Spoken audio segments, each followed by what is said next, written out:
Welcome back to another Blue Flame Projects episode.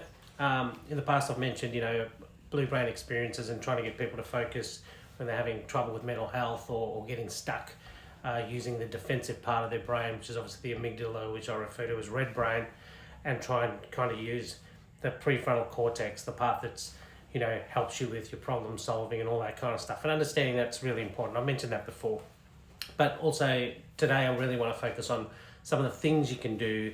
As bizarre as it sounds, like when I was doing counselling work with people, I would try and give them techniques and things that could help them switch when they feel like they're going into the red space where they're getting defensive or aggressive or getting too timid and don't want to get involved, or even just helping them as managers try to be a bit more brave, if you want to put a term to it, where they will do things because the fear of other things have held them back in the past. So part of those techniques, and some of them are quite silly, or it sounds silly, but it does change your focus. So, little things like if you find that you're getting angry and aggressive, I tell them, wiggle your toes.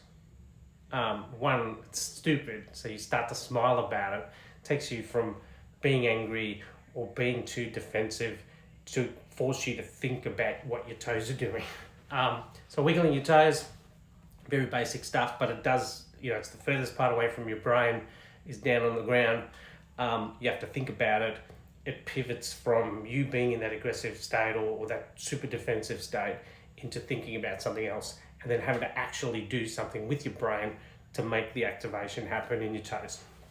Some of the other stuff, I get people to do when you think about it, when we're kids, and this is, I know it's getting worse, but essentially like when when people are suicidal, there's certain age groups where, it becomes higher risk.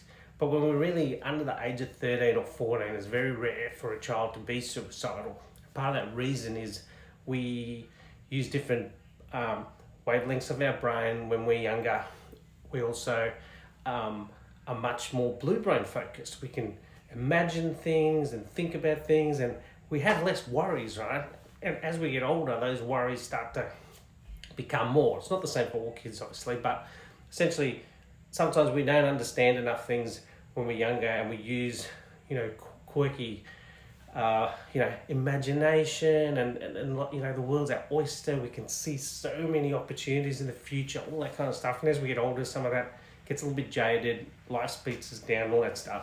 But so one of the things, the techniques I like to use is to have people say, okay, think of yourself as 8-year-old version of you wearing a Batman outfit. Show me how you're going to do it. And I usually do this in a group session where we pick, the most crabbiest person, the person that's probably the most, kind of bit of a downer, usually a bit aggressive, people not the friendliest person. So you get them to do it because people pick the person in the room who they think should do it, and then literally you'll say, okay, I want to see you walk from that end of the room to this end of the room as if you're wearing this Batman suit, but you got to remember that you're 8 years old again. And so you can see body language literally change when the person comes out. They've got a bit of a strut going, they've kind of, feeling superpowered. We can do all this stuff to ourselves through better self-talk, playing games, doing things that we were as kids, because part of that changes your whole brain focus, and it also changes your whole brain chemistry when you're feeling up about things and you go, okay, I can do this. You can do this anytime to yourself, and there's a number of different things. You can try different variations of what I just mentioned, but I think if you find little techniques that work for you, that get you focused from being in that state into something that's a bit better, you're going to get much better outcome. Thanks.